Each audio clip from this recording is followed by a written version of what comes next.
Hello, everyone. Thanks for staying with us. This is your medical assistants made it. We have made this video on a special bone called clavicle, and today we'll be talking about clavicle and its peculiarities.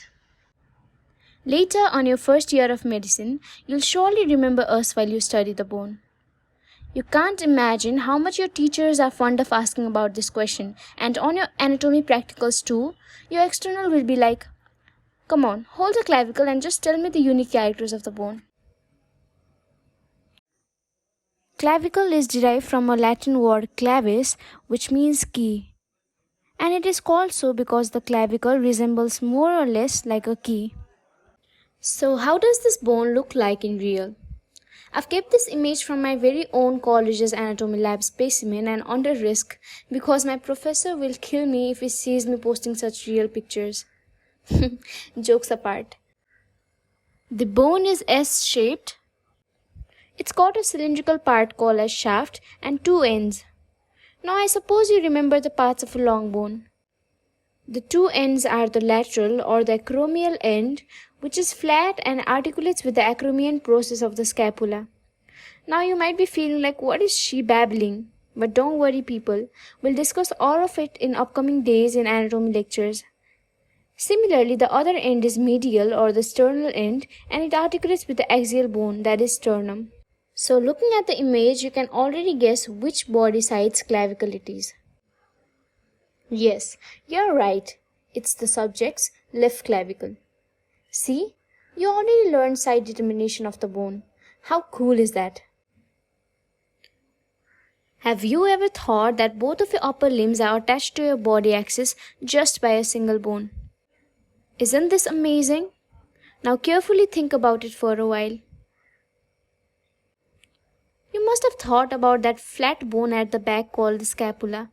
But if you look at the animation carefully, the scapula has no bony attachment to the direct body. Instead, it attaches to the sternum or the axial bone with the help of clavicle. Remember, we are talking about the skeletal attachments. There are many other muscles too which supports this. Since muscles are anywhere and provide attachment anywhere in the body, right? In short, the clavicle transmits the weight of the upper limb to the sternum, or let's say the axial skeleton. What are the other names of clavicle? Clavicle is a difficult name for layman or non-medical personnel, so commonly people call it beauty bone. If you're skinny, you might be hearing compliments like, "Damn, I love your beauty bone." I'm really sorry if this sounded like body shaming though, but I really meant no offense. People also call it as collarbone. Now if you think about that region carefully, your shirt's collar directly lies above the bone. See how interesting is anatomy? As mentioned on our earlier lectures too, clavicle, although being a long bone, most precisely can be called as a modified long bone, and it is due to the presence of peculiar features that make clavicle a distinct one. Now diving right into the peculiar points about clavicle, the first one is its lack of medullary cavities. In the picture, there are two bones, one at the up that is clavicle and one below that is a typical long bone. Now when the first bone or the clavicle is cut in a vertical section or a longitudinal section is made through the bone, we cannot appreciate any medullary cavity and the bone appears solid. The second picture or the second bone shows typical picture of the medullary cavity of a long bone within which is the marrow space filled with red bone marrow. The clavicle is the first bone in the body to begin ossification. Now what is the mode of ossification? Remember that except for the medial end of the clavicle, it ossifies by membranous ossification or an intramembranous ossification.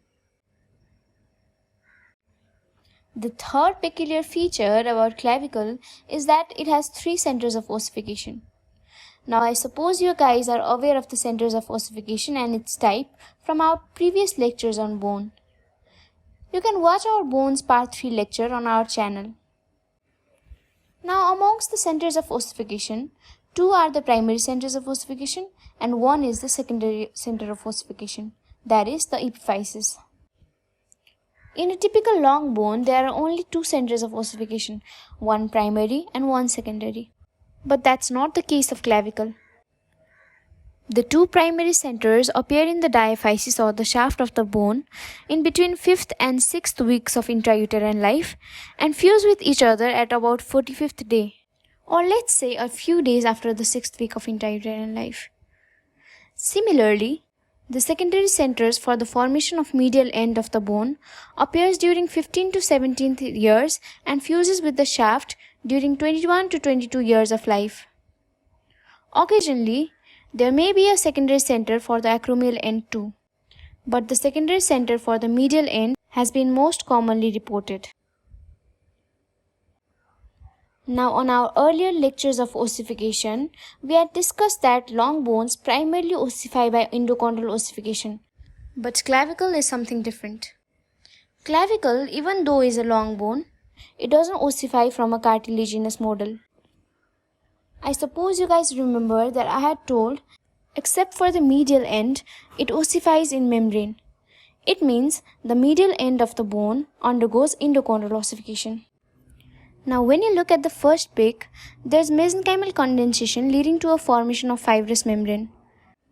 And in the below picture, except for the medial end, there are osteoblasts throughout the tissue which are forming bony trabeculae and ultimately bone formation occurs. Now gist of the story is that during the formation of the bone, there is mesenchymal condensation throughout. The mesenchymal cells convert into osteoblasts that have potential to form bone and hence the bony tissue starts to form. If you've noticed a human body, the bones are placed vertically. Now imagine a bone of your arm. That bone is placed vertically in your body, right? It's because it is a long bone, and the characteristic feature of a long bone is that it lies vertically in the body. But clavicle is the only long bone that lies horizontally. When you look at the picture, you can appreciate those red bones, which are clavicles, lying horizontally in the body. Supra means above and clavicular means something that involves clavicle. So supraclavicular implies an idea that it is located above the clavicle. But the clavicle is occasionally pierced by the middle supraclavicular nerves. It means that the supraclavicular nerves might pass through the clavicle from above via the intraclavicular bone canals, that is the canals within the clavicle, and the canals can be either superficial or deeply located. Clavicle is a bone that is subcutaneous throughout. Sub means below and cutaneous means skin. It means that there are no intervening structures between skin and the clavicle, and hence the bone becomes subcutaneous in nature. Now let's have a quick revision on the peculiar features of clavicle. Or why is clavicle called a modified long bone? These are the points and I expect you guys to read it in your mind.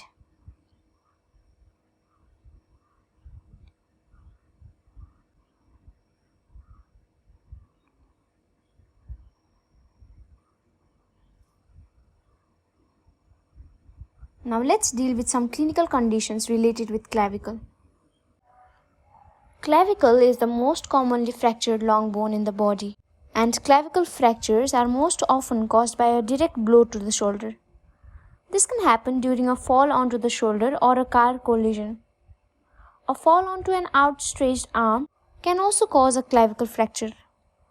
In a baby, clavicle fracture can occur during the passage through the birth canal if the baby is pulled by his arms and not from his shoulder. This can lead to a situation called as dysostosis. And the most common site of fracture is this junction between the two curvatures of the clavicle, since it is a thin portion and most prone to fracture. In this radiographical image, you can clearly appreciate that the clavicle has been fractured from its middle end and it's broken into two pieces. Similarly, There's this condition called as cleidocranial dysostosis or cleidocranial dysplasia. It's a condition that primarily affects the development of the bones and the teeth. The individuals with cleidocranial dysplasia usually have underdeveloped or absent collarbones, also called as clavicles. Cleido in the condition name refers to these bones or the clavicles. As a result, the shoulders are narrow and sloping and can be brought unusually closer together in front of the body.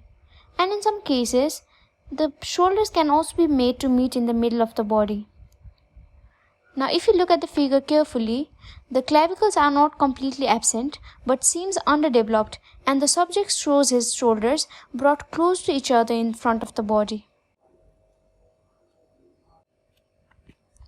Thank you so much for watching the video. If you like the video, do give it a thumbs up and support us by subscribing our channel. We'll keep uploading videos to help you people. Till then, bye!